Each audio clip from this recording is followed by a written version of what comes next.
जय हिंद दोस्तों। आज ज्योग्राफी का फर्स्ट क्लास है। ज्योग्राफी पढ़ते इससे भी बहुत सारे क्वेश्चन आते रहता है एग्जाम में। तो ज्योग्राफी में पहले यहाँ पृथ्वी, अपना अर्थ, इसके बाद इसके चारों तरफ वायुमंडल, और वायुमंडल के बाद अंतरिक्ष, उसके बाद सूर्य और ग्रह, और उसके बाद सौरमंडल, फिर तारामंडल, आकाशगंगा, क्लस्टर, सुपर क्लस्टर, इसके बारे में पढ़ते हैं। ये हम लोग इतना पढ़ना, इसका सिलेबस यही है। और भी है, तो जैसे जैसे आगे बढ़ते जाएंगे उसी तरह पता आपको चलते रहेगा। चलिए शुरू करते हैं। साल पहले बहुत सारे ब्रह्मांड में गैस थे जिसको विरल गैस कहा गया। विरल गैस, रेयर गैसेस कहा गया। तो ये सब जस्ट एक कल्पना किया गया। ये सब तभी कोई था नहीं जो देख रहा है टुक टुक के तारा ऐसे बन गया। जस्ट एक कल्पना ही किया गया है, और इसकी कल्पना तर्क संगत लगा, सही लगा, इसलिए लोग मानने लगा है। जैसे मान लिया कोई लड़का है जिसका सर फट गया, हाथ पूरा कट गया है, तो हम लोग देख के ये कल्पना कर सकते हैं ना कि वो इसका मतलब है इसका एक्सीडेंट हुआ होगा, बाइक लेके गिर गया है, इसलिए उसका सर फट गया, हाथ कट गया है। भले ही सच्चाई कुछ और है, लेकिन अगर हम ये कह दें तो क्या गलत कह दिए। हो सकता है कि बाइक से गिरा है, माथा फट गया, हाथ कट गया, लेकिन अगर सच्चाई ऐसा भी तो हो सकता है कि कोई कहीं उसको पीटा गया है, सर उड़ फाड़ दिया मार के। लेकिन ये भी हो सकता है कि वो बाइक से गिरा है। तो हम जो बोले कि बाइक से गिरा है, ये भी एक तर्क संगत है कि हाँ ऐसा हो सकता है। इसीलिए वैज्ञानिकों ने कह दिया कि ऐसा हुआ होगा। बहुत साल पहले विरल गैस थे, बहुत सारे गैस थे। ये गैस क्या हुआ, आपस में सटने लगा, ग्रेविटी के कारण ये गैस आपस में सटने लगा धीरे धीरे। तब इसको कहा गया निहारिका। ऐसे सटने लगे, इसको कहा गया निहारिका। निहारिका, नेबुला। और जब काफ़ी सट गया ये सब गैसें, तब इसमें क्या हो गया, आग पकड़ लिया। जब वैसे भी कोई भी चीज़ को आप पास लाइएगा तो हीट बढ़ने लगता है। जैसे बहुत सारे आदमी एक ही कमरे में पास पास बैठे हैं, गर्मी का दिन है तो पूरा गर्मी लगने लगता है, हीट बढ़ने लगता है। वहीं अगर दूर दूर बैठा हुआ तो गर्मी नहीं लगता उतना। तो ये जब पास पास आ गए तो इसमें गर्मी पकड़ लिया। दो पत्थर को लाइए, रगड़िए, आग पकड़ लगा। उसी तरह सब गैस जब पास आए, उसमें रगड़ हुआ तो इसमें क्या, आग लग गया। आग लग गया, पूरा धधकने लगा। आग लग गया तो आग से गर्मी आ गया, और फिर वही आग से रोशनी भी फैलने लगा। तो हम लोग इसी को कह दिए तारा, यही स्टार। इस तरह से तारा बन गया। ये सब जस्ट एक कल्पना है, कोई तभी था नहीं जो सच्चाई बता सके, लेकिन इसका कल्पना तर्क संगत लगा, ठीक लगा, इसलिए सब लोगों ने मान लिया। आप भी मान लीजिए। नहीं मानेगा तो आप कुछ और कल्पना करिएगा, तो करिए कल्पना। उसके बाद फिर जाइए कैलिफोर्निया, पेटेंट कराइए, तब फिर आप भी वैज्ञानिक बन जाइएगा। लेकिन उसमें बहुत बड़ा झोल है। कितना वैज्ञानिक तो ऐसा है जिसको मर जाने के बाद उसका बात को मान्यता मिला। इस तरह से तारा बन गया। और फिर इसमें जब तारा बन गया, हीट आ गया तो जलने लगा। तो कुछ समय बाद क्या भाई, तारा में गर्मी खत्म होने लगा। जब गर्मी खत्म होने लगा, अब कोई भी चीज़ का एक लिमिट ना होता है, धीरे धीरे तो सबका एनर्जी ख़त्म होना ही है। तो इसका जो है हीट ख़त्म होने लगा। जब इसका 90% गर्मी ख़त्म हो गया, अब इधर लिख लें यहाँ से लाल दानव से इसको समझते हैं। हम पहले लिख लेते हैं ताकि टाइम ज़्यादा नहीं लगेगा। तो लाल दानव, इसको रेड जॉइंट कहा गया। इसमें लगभग 90% हीट जो है उसका ख़त्म हो चुका होता है, बचा हुआ 10%। लेकिन अभी भी तो चमक रहा है, 10% है ना, उसमें चमक रहा है, उसमें हीट है, इसलिए अभी भी ये क्या है, तारा है। रेड जॉइंट भी क्या है, एक प्रकार का तारा है। जब लाल दानव जब बन जाएगा, तो लाल दानव के बाद जो भी तारा सूर्य से छोटा रहेगा, सूर्य से साइज में छोटा रहेगा, वो इस रास्ते में जाएगा, इस तरह से। और जो भी सूर्य से बड़ा रहेगा वो इस रास्ते में जाएगा, इस अभिनव तारा बनेगा वो। अब बड़ा और छोटा, बड़ा मतलब कितना बड़ा, छोटा मतलब कितना छोटा। तब एक वैज्ञानिक थे, भारतीय वैज्ञानिक, जिसका नाम था चंद्रशेखर। उन्होंने बताया कि बड़ा का मतलब हुआ 1.44, मतलब सूर्य से जो 1.44 इतना बड़ा है वो जाएगा इस रास्ते में, और जो सूर्य से 1.44 इससे अगर जो छोटा रहेगा वो जाएगा इस रास्ते में। बड़ा का मतलब हुआ 1.44 गुना बड़ा, और छोटा का मतलब हुआ इससे कम कर दिया, हो गया छोटा। तो जो भी सूर्य से छोटा तारा रहेगा वो इस रास्ते में जाएगा। जब 90% हीट खत्म होगा तो उसको लाल दानव कहेंगे, रेड जॉइंट। लेकिन ये भी एक तरह का तारा है, अभी भी चमक रहा है।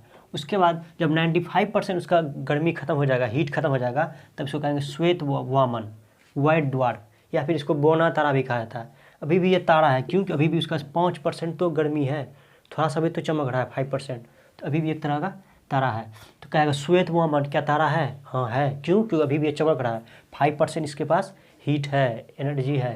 और उसके बाद जब एक समय ऐसा आएगा जो है जिसका एनर्जी जो है 100% ख़त्म हो जाएगा, पूरी तरह से उसका हीट ख़त्म हो जाएगा, तब इसको कहेंगे काला वामन, ब्लैक ड्वार्फ।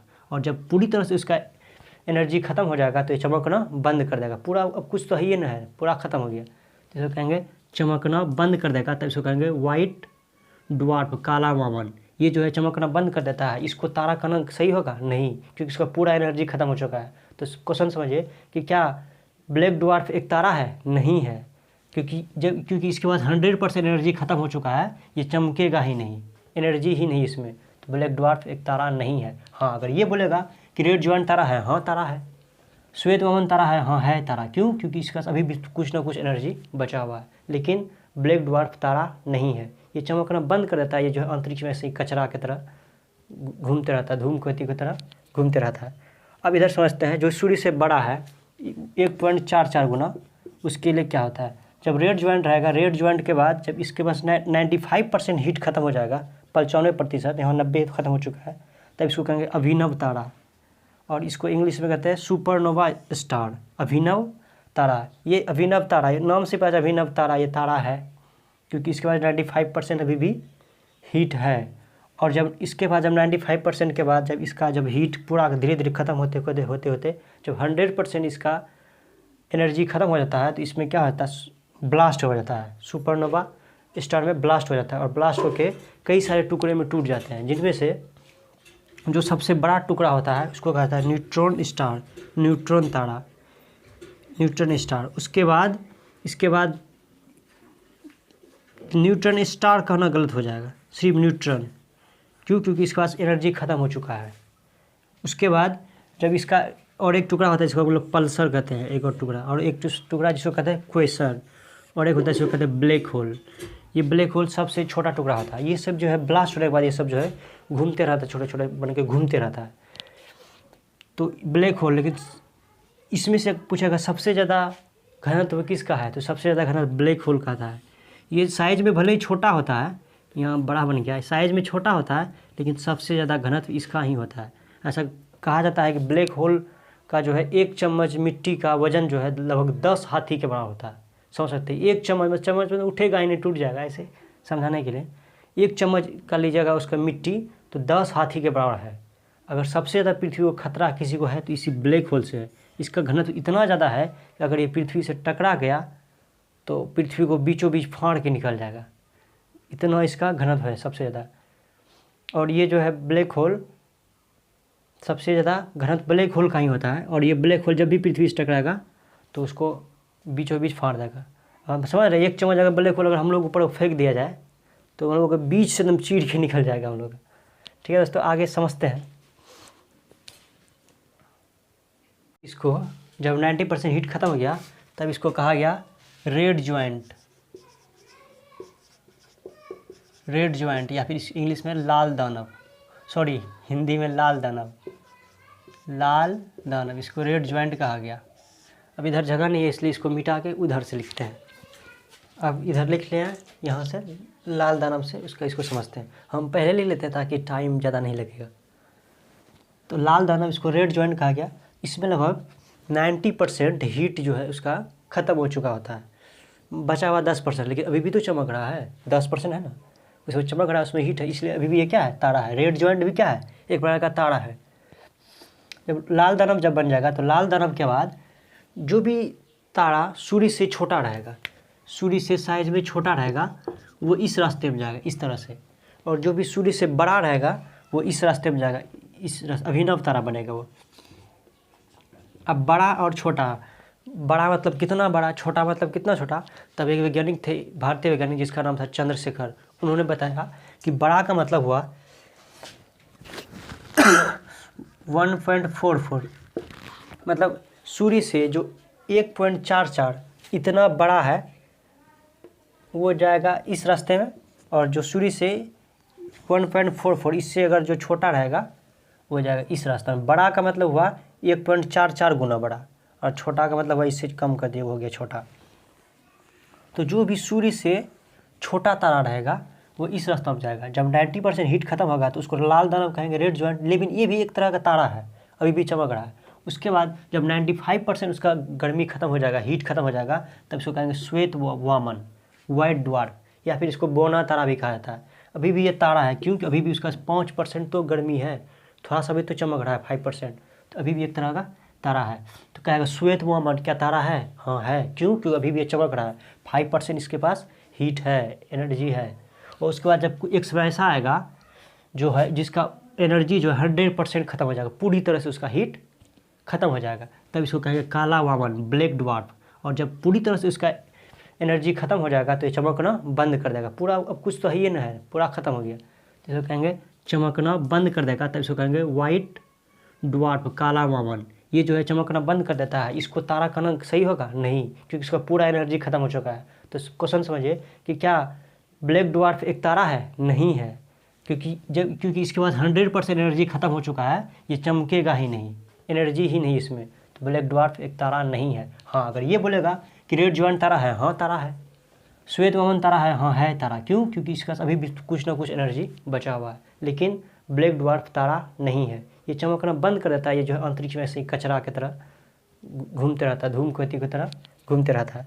अब इधर समझते हैं, जो सूर्य से बड़ा है 1.44 गुना, उसके लिए क्या होता है? जब रेड ज्वाइंट रहेगा, रेड ज्वाइंट के बाद जब इसके पास 95% हीट खत्म हो जाएगा, 95%, यहाँ 90 खत्म हो चुका है, तब इसको कहेंगे अभिनव तारा, और इसको इंग्लिश में कहते हैं सुपरनोवा स्टार, अभिनव तारा। ये अभिनव तारा, ये नाम से पता अभिनव तारा, ये तारा है क्योंकि इसके बाद 95% अभी भी हीट है।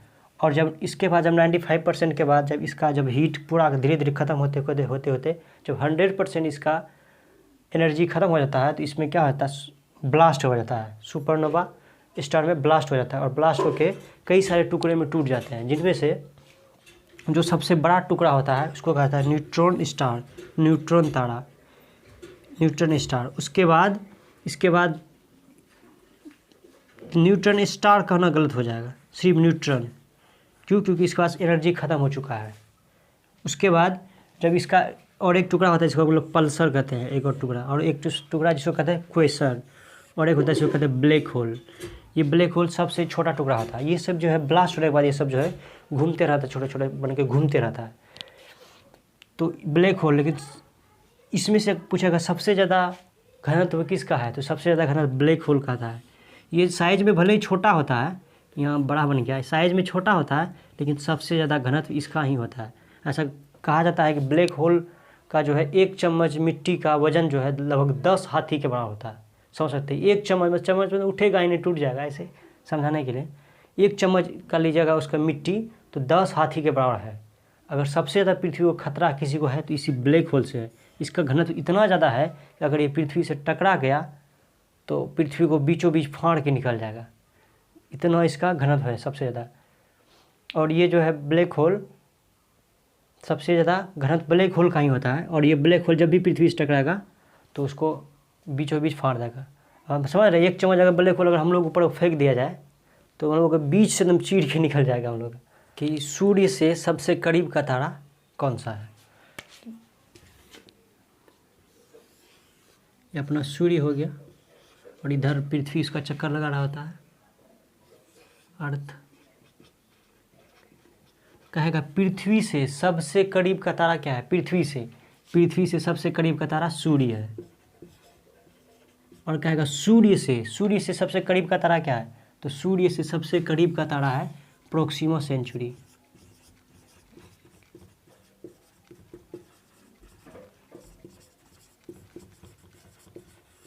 सूर्य से सबसे करीब का तारा का नाम बताइए, तो प्रोक्सिमा सेंचुरी।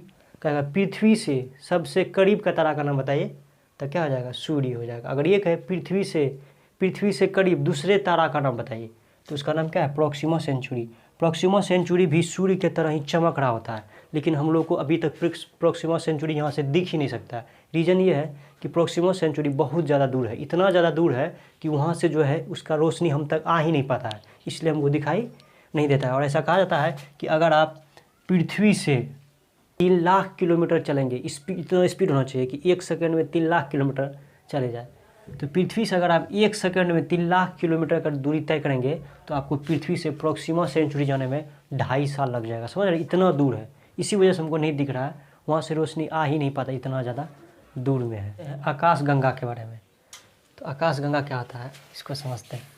पहले ब्रह्मांड समझिए, ब्रह्मांड होता क्या है, आँख उठा कर आप देखिए आकाश की तरफ, जितना दूर आप देख लिए वो ब्रह्मांड है, जितना आप देख सके वो क्या ब्रह्मांड है। अब समझते आकाश गंगा होता है क्या। ब्रह्मांड में करीब 100 अरब तारे हैं, करीब कितने अरब, 100 अरब तारे हैं। तो बहुत सारे तारे हैं ब्रह्मांड में इस तरह से।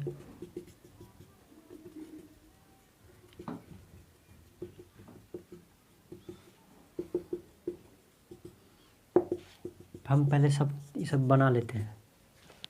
अब समझते हैं कि आकाश गंगा क्या होता है। गैलेक्सी, ब्रह्मांड में बहुत सारे तारे हैं।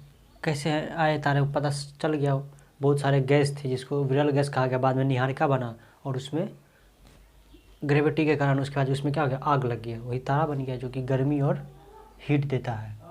अब समझते हैं कि आकाश गंगा क्या होता है। गैलेक्सी, तो बहुत सारे जो तारे हैं, तो बहुत सारे तारों को मिला दीजिए, उसी को कहते हैं आकाश गंगा। तो कितना तारे, तो करीब एक आकाश गंगा में करीब 100 अरब तारे होते हैं। ये क्या है, इसमें समझ लीजिए 100 अरब तारे हैं, इसको हम क्या कहेंगे, आकाश गंगा। ये भी आकाश गंगा, ये भी आकाश, ये सारे क्या है, आकाश गंगा है। एक आकाश गंगा में कितना तारा, तो 100 अरब। और ऐसे ऐसे आकाश गंगा की संख्या कितनी है ब्रह्मांड में, तो 100 अरब। मतलब एक आकाश गंगा में 100 अरब तारा, और इस ऐसे आकाश गंगा की संख्या 100 अरब है। अब कौन गिने गए 1 2 3 4 5 6, ये सब क्या है, कल्पना ही है। समझते हैं। अब क्या करिए, ये आकाश गंगा है तो 3 आकाश गंगा को मिला लीजिए, 3 ठो को ही मिला लीजिए, ये तीनों को मिला लिए, ये तीनों को मिला लिए। इस आकाश गंगा में कहीं ना कहीं सूर्य होगा ही, तारा है तो कहीं ना कहीं सूर्य होगा। पृथ्वी है जहाँ हम लोग रहते हैं, तो समझते मान लीजिए इसमें यहाँ पे सूर्य है। तो ऐसा आकाश गंगा जिसमें अपना सूर्य हो, सूर्य है तो उसी का चक्कर लगा रहा है पृथ्वी, मतलब पृथ्वी हो या सूर्य हो, उसको हम लोग का उसको हम लोग क्या कहेंगे, मंदाकिनी। मंदाकिनी, ऐसा आकाश गंगा जहाँ पे अपना सूर्य हो, या कहिए पृथ्वी हो, या कहिए चांद हो, तो उसको हम लोग क्या कहेंगे, मंदाकिनी। मंदाकिनी, इसी को इंग्लिश में मिल्की वे, मिल्की वे, या फिर इसी का अगर दूसरा नाम दुग्ध मेखला, दुग्ध मेखला। ऐसा आकाश गंगा जिसमें हम लोग रहते होंगे, कि यहाँ पे सूर्य है तो यहीं पे पृथ्वी होगा जहाँ पे हम लोग रहते हैं। तो जहाँ हम लोग रहते हैं उसका एक अलग से अलग बड़ा नाम दे दिया है, इसका नाम मंदाकिनी है, मिल्की में वे, या फिर दूध मेखला। अपना का एक अलग ही नाम दे देते हैं। जैसे अपना घर है तो होम कहते हैं, दूसरे का घर है तो हाउस कहते हैं। तो जैसे अपना वाली है तो उसको क्या कहते हैं, अलग नाम देते हैं, और दूसरे का तो कुछ भी बोल देते हैं। तो ये मंदाकिनी है। और ये 3 का जो ग्रुप है इसी को हम लोग कहते हैं सुपर क्लस्टर। ये 3 का ग्रुप सुपर क्लस्टर, फिर और ये 3 ऐसे इस तरह उसको कहेंगे सुपर क्लस्टर। और जिसमें सूर्य है उसको हम लोग क्या कहते हैं, मंदाकिनी, मिल्की वे, या दुग्ध मेखला। और इसी मंदाकिनी के जो सबसे करीब का है, जो सबसे करीब का आकाश गंगा है, इसको हम लोग कहते हैं देवयानी, एंड्रोमेडा। देवयानी, देवरानी नहीं, देवयानी, एंड्रोमेडा, एंड्रोमेडा। तो मंदाकिनी के सबसे करीब का आकाशगंगा का नाम क्या है, मंदाकिनी के सबसे करीब का आकाशगंगा का नाम है देवयानी, एंड्रोमेडा। और इससे जो दूर का है इसको हम लोग कहते हैं NGC 33, इसका नाम है NGC 33। इसका मतलब पता नहीं क्या है, लेकिन ये जस्ट एक कोड नेम है NGC 33, जो मंदाकिनी के दूर वाला है। और जो मंदाकिनी के पास वाला आकाशगंगा है उसका नाम है देवयानी। यहीं पे अपना सूर्य है। सूर्य अपने आकाशगंगा या मंदाकिनी का, ये आकाशगंगा ही नहीं ये है, चक्कर लगाता है 25 करोड़ साल में। तो भी इसका स्पीड कितना है, तो सूर्य का जो है स्पीड है 250 किलोमीटर प्रति सेकेंड। मतलब 1 सेकेंड में 250 किलोमीटर का स्पीड से सूर्य भी अपने मंदाकिनी का चक्कर लगा रहा है। दोस्तों अब कुछ क्वेश्चन करते हैं जो कि एग्जाम में पूछे जाते हैं। आपको यहाँ पे बगल में क्वेश्चन दिख रहा होगा, हम भी इसमें ले लिए पूरा क्वेश्चन। अब इस क्वेश्चन सब करते हैं। पहला क्वेश्चन है तारा बनने से पहले क्या रहता है? स्टार मतलब तारा बनने से पहले क्या रहता है? जब जब जिस वक्त आग नहीं लगा हुआ होता है तो क्या रहता है? पहला एक नंबर है विरल गैस, बी निहारिका, सी लाल दानव, डी श्वेत मोमन। तो पहले क्या रहता है? तारा बनने से जस्ट पहले का बोला है, तारा बनने से पहले तो क्या रहता है? निहारिका रहता है, और निहारिका से पहले विरल गैस रहता है। तो इसका ऑप्शन बी सही होगा कि तारा बनने से पहले निहारिका रहता है। अगर ये कहता सबसे पहले क्या रहता है तब रहता है विरल गैस। और दूसरा नंबर का है इनमें से किसका घनत्व सबसे ज़्यादा है? पहला न्यूट्रॉन तारा, दूसरा पल्सर, सी क्वेसर, डी ब्लैक होल। तो सबसे ज़्यादा घनत्व किसका होता है? ब्लैक होल का बहुत ज़्यादा घनत्व होता है, 10 हाथी के बराबर, 1 चम्मच का भार। और सी नंबर है चंद्रशेखर सीमा कितना होता है? लाइट चले गया, बड़ी दिक्कत है यहाँ पे लाइट का। और तीसरा नंबर है कि चंद्रशेखर सीमा कितना होता है? इसका ऑप्शन हो जाएगा ए 1.44 गुना। भारतीय वैज्ञानिक चंद्रशेखर उन्होंने बताया था कि सूर्य से बड़ा मतलब कितना बड़ा, सूर्य से छोटा मतलब कितना छोटा। इसका ऑप्शन ए सही हो जाएगा। और चौथा है पृथ्वी से सबसे करीब का तारा कौन सा है? बोला पृथ्वी से सबसे करीब का, तो पृथ्वी से सबसे करीब का क्या है? सूर्य है। तो इनमें से लगा दीजिएगा सी में, सूर्य में। प्रोक्सिमा सेंचुरी सूर्य से सबसे करीब है, पृथ्वी से दूर ना हो गया, सूर्य से सबसे करीब है प्रोक्सिमा सेंचुरी। इसका ऑप्शन सी हो जाएगा 4 नंबर का। और 5 में है सूर्य से सबसे करीब का तारा कौन सा? बोला है सूर्य से सबसे करीब का, सूर्य से, तो सूर्य से सबसे करीब का क्या होना है? Proxima Centauri. बी चंद्रमा तो हो ही नहीं सकता, सी तो हो ही नहीं सकता, डी भी, इनमें से कोई नहीं, ये नहीं होगा, ए होगा प्रोक्सिमा सेंचुरी जो सूर्य से सबसे करीब का है। और 6 नंबर में है आकाश गंगा है। ए नंबर है ग्रहों का समूह, बी उपग्रहों का समूह, सी तारों का समूह, डी इनमें से कोई नहीं। तो आकाश गंगा क्या है? तारों का समूह है, सी हो जाएगा तारों का समूह। और 7 नंबर में है सूर्य किसका चक्कर लगाता है? सूर्य भी चक्कर लगाता है, जिसको 25 करोड़ साल में एक चक्कर लगाता है, जिसको कॉस्मिक ईयर कहा जाता है। तो सूर्य किसका चक्कर लगाता है? देवयानी, NGC 33 या फिर मंदाकिनी, या डी इनमें से कोई नहीं। सूर्य किसका चक्कर लगाता है? मंदाकिनी का। मंदाकिनी भी क्या है? आकाश गंगा है एक ठो, उसका हम अलग नाम रख दिए जिसमें कि हम लोग रहते हैं, इसका एक अलग नाम है मंदाकिनी, मिल्की वे का ही है। और 8 नंबर है कॉस्मिक ईयर में कितने साल होते हैं? कॉस्मिक ईयर में कितने साल होते हैं? तो ये 5 करोड़ साल, 25 करोड़ साल, 365 करोड़ साल या 100 करोड़ साल। बी हो जाएगा 25 करोड़ साल होता है, जिसमें कि एक चक्कर पूरा लगा लेता है अपने आकाशगंगा का। और 9 नंबर में क्या है? सोलर ईयर कितने दिनों का था? सोलर ईयर मतलब पृथ्वी सूर्य का एक चक्कर कितना समय लगाता है? 365 दिन में। तो कितना हो जाएगा? बी 365 दिन। और सी में भी करा एक साल, तो 1 साल बोलिए या 365 दिन बोलिए, तो इसका फाइनल आंसर हो जाएगा डी, बी और सी बोथ। और 10 नंबर में है सुपर क्लस्टर में सूर्य का सबसे करीब का आकाशगंगा है। सुपर क्लस्टर 3 ठो का समूह, सुपर क्लस्टर 3 ठो आकाशगंगा का समूह, सुपर क्लस्टर। तो कह रहा सुपर क्लस्टर में सूर्य का सबसे करीब का आकाशगंगा है। सूर्य किस में है? इसी में है, इसी में सूर्य है, इसी को हम लोग क्या कहते हैं? मंदाकिनी। तो सूर्य का इसी में सूर्य है, तो इसका सबसे करीब का आकाशगंगा क्या है? इसके जस्ट करीब का कौन है? देवयानी या एंड्रोमेडा। उसके बाद है, इससे दूर है थोड़ा, NGC 33। तो सूर्य के सबसे करीब का कौन हो जाएगा? देवयानी एंड्रोमेडा। तो इसका आंसर हो जाएगा बी नंबर, देवयानी एंड्रोमेडा। ठीक है दोस्तों, उम्मीद करते हैं आपको समझ में आया होगा। मिलते हैं नेक्स्ट वीडियो में, तब तक के लिए जय हिंद।